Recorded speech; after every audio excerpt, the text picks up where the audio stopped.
celler és una peça fonamentalment funcional, perquè estan essencialment dissenyats per ser un edifici industrial, però dins d'aquesta funcionalitat, la seva bellesa és una manera de demostrar per part dels qui han sigut els promotors que tenen gust per l'estètica i per l'art.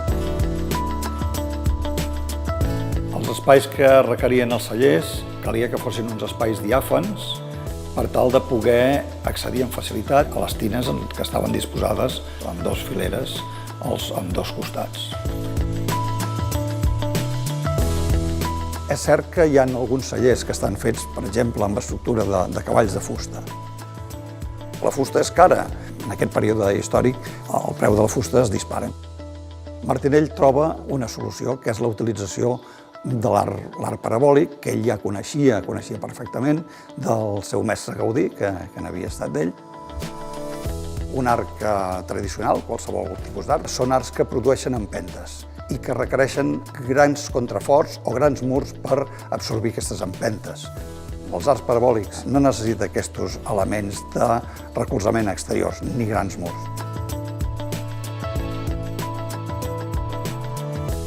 El tema dels finestrals és fonamental en els cellers. Més que la llum, és la ventilació. Pensem que en l'època que es van fer els cellers no hi havia sistemes de refrigeració com hi ha ara. És per això que en molts dels cellers es produeixen unes finestres baixes per tal de poder ventilar adequadament els gasos producte de la fermentació del vi que s'acumulen a les parts baixes de l'edifici. Als cellers la ceràmica és molt poc freqüent. Només es dona en casos molt específics. Martinell va pensar que la col·locació d'un mosaic vidriat podria millorar la qualitat artística de l'edifici.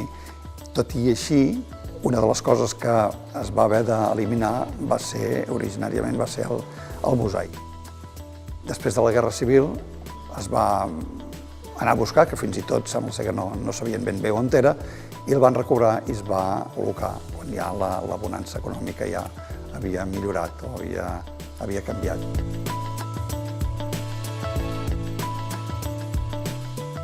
Penso que el celler de Pinell de Brai és un dels més elaborats, tant tècnica com artísticament, i en conseqüència és un edifici que val la pena visitar.